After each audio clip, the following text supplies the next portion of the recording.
माझ्यातली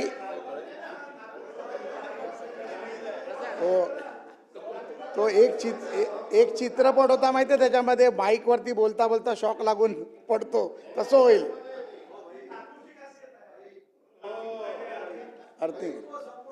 सभापती महोदय, थोडंसं सांगून अर्थिंगची जरा व्यवस्था कालही मी सांगितलं होतं, कारण शॉक लागून काय झालं तर राज्याचं नुकसान होईल, मला काय झालं तर.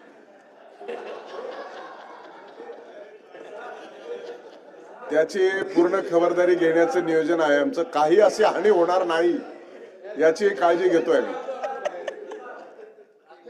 साहेब, सभापती महोदय, असे मित्र असतील तर मग बघा, विरोधक बाजू घेतात आणि हा म्हणतो पुतळा बांधला म्हणून.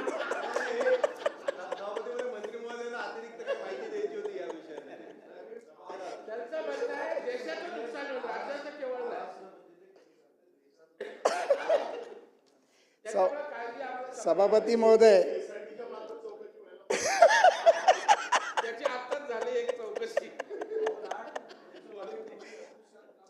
सभापती महोदय, जरा खेळतं वातावरण तयार केलं. सभापती महोदय, सत्यजित तांबे तुम्ही साहेबांनी सभागृहाचे लाड आहात आणि चांगला प्रसाद दिलाय, त्यामुळं सत्यजित तांबे साहेबांनी जो ठाणे भिवंडी बायपास बद्दल समृद्धी महामार्गाचा जो विषय काढला तो अतिशय महत्त्वाचा आहे.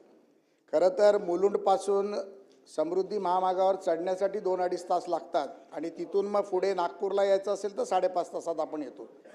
आम्ही वेळोवेळी मागच्या वेळी देखील मला वाटतं की या बाबतीत अनेक सदस्यांनी या ठिकाणी सांगितलं होतं की आपण अनेक उन्नत मार्ग, भुयारी मार्ग, कोस्टल रोड आपण तयार करतो आहोत.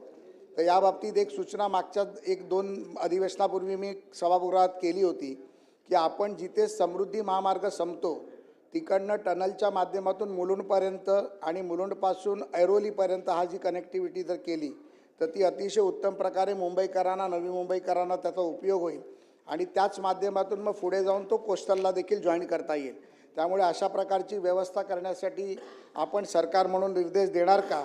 आणि महामार्गावरून उतरणारी वाहने मोठ्या प्रमाणात रस्त्याकडे वळतात, त्यामुळे वाहतूक नियोजन, ट्रॅफिक पोलीस तैनाती, स्मार्ट संकेत व्यवस्था व डायव्हर्जन योजना लागू करण्याबाबत शासनाची भूमिका काय?